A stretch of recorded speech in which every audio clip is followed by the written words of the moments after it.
Hello বন্ধুরা, তোমরা দেখছো আমার নতুন ভ্লগ। আজকে আমি তোমাদের নিয়ে আসছি আমার বাগানে। চলো দেখাই কেমন করে আমি বাগানটাকে যত্ন করি। এই হলো আমার টমেটো গাছ। তোমরা দেখছো কত লাল লাল টমেটো ধরেছে। প্রতিদিন আমি জল দেই আর ভালো মতো গাছের যত্ন করি।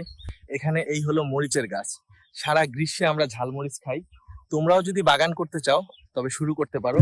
এখানে আমার মশলা গাছ, ধনেপাতা, পুদিনা, পালং শাক, লাল শাক সবাই ফ্রেশ গাছ থেকে কেটে রান্নায় ব্যবহার করি। এবার আসি বাগানের ফুলের দিকে। গোলাপ, জুঁই আর রজনীগন্ধা, তাদের গন্ধ সত্যি অসাধারণ। শেষে আসি আমার ছোট্ট সবজি ক্ষেতের দিকে। লেটুস, বাঁধাকপি আর শসা সবকিছুই নিজে রোপণ করেছি।